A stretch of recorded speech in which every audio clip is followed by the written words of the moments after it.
Hey YouTube, Spider0804 here, and I've been busy for the past few weeks, mainly on this. This is my tank pack version 2. It is a re-release of my old tanks that I did. I know those tanks have a little bit of a reputation for being laggy. That's mainly due to the aiming chip that they used, which ran like 500 to 800 ops. They don't really work anymore due to ACF changes either, so I did these three tanks from scratch. There's been a lot of improvements. These are scaled compared to the Gmod character. Like, I assume that a Gmod character is 6 feet high. S-Props correlates this. This is a 72-inch high plate, and I'm about that high. So I scale compared to the Gmod character because it looks nice. Like, you don't get some ridiculously huge thing compared to the character. I know some people might disagree with that, but that's how I do things. Frankly, that's how I've always done things. Aside from that, other improvements are to the models.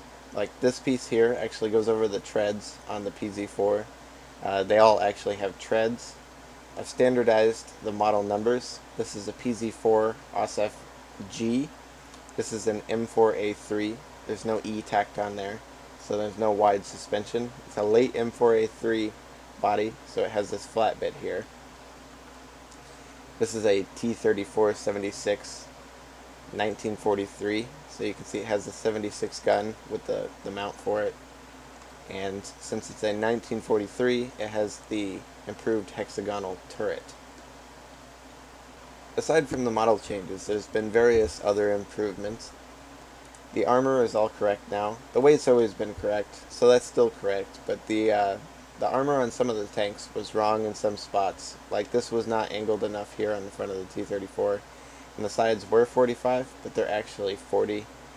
I found out the correct armor values from a World War II information website, so that helped out. The inside of the tanks have been greatly improved as well. The ammo is compartmentalized now, so if one ammo goes, they won't all go. I'm using an ACF chair now. I'm using fuel, so the engines are a little bit more peppy.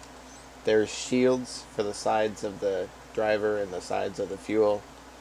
There's not one for the back though, so if you get hit in the fuel in the back, it's going to go. Now, they each have different characteristics. The PZ4 still has the strongest gun, and is still the slowest at top speed. It turns the best at low speed. The M4 turns the best at high speed. It's the middle of the pack for top speed, and it has good acceleration. Actually, it has great acceleration. The T-34 is just generally an all-around good turner, but it's not really faster than the other two at any point. And it is the fastest, but its acceleration is kind of lacking. Now the pack is going to include two versions for each tank, a high prop version and a low prop version.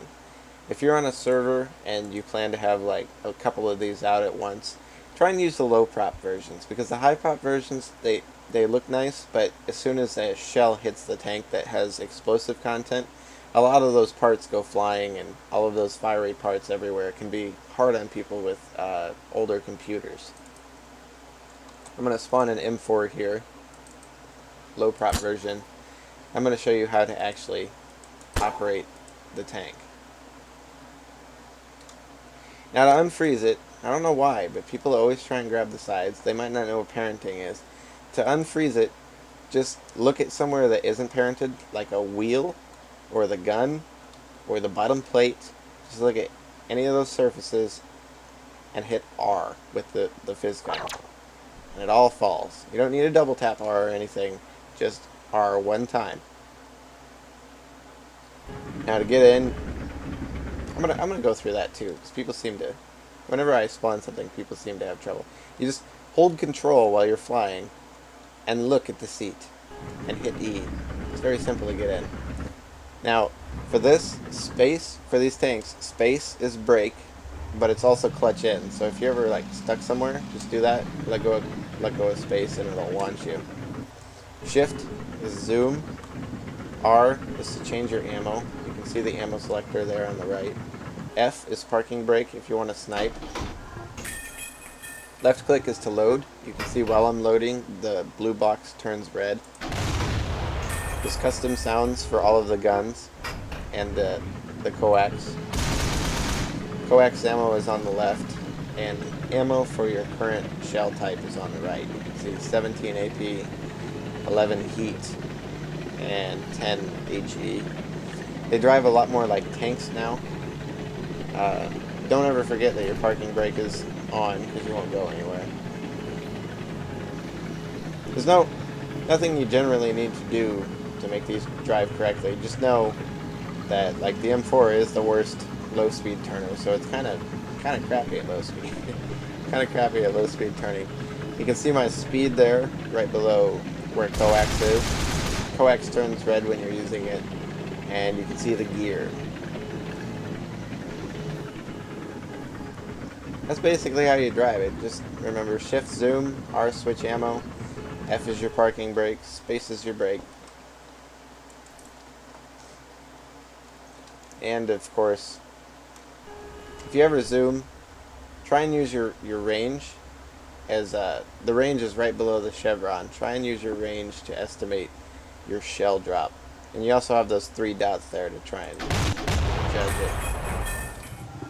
If for any reason you ever need to change any of the expression or anything like that on here, just hit 4 on the number pad, and you can see under the seat is a protective box for these. Everything is in here. The aimer chip is here, and the chip that actually controls the turning and going and all that stuff is right here. Here's the EGP, the cam controller, the pod controller. Yeah. That's about it for the tank pack.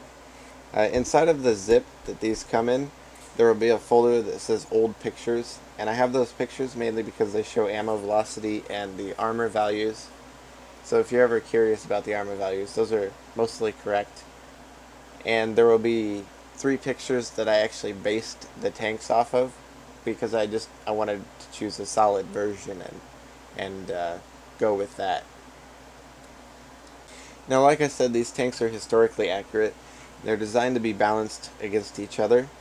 If you go into a server and someone spawns a 20-ton pancake with a 140mm tank gun, it's not going to fare very well.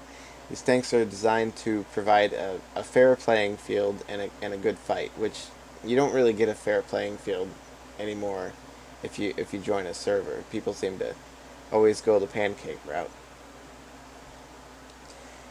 Now, if you feel the need to add derpy armor to this, or a really big tank gun or whatever, that's fine. Once these are in your possession, they're yours to do with as you please. Just, if someone asks where the tanks came from, just try and direct them to the video or give them my name. Anyway, thanks for watching. Don't forget to rate, comment, subscribe, and I hope you have fun playing with these tanks.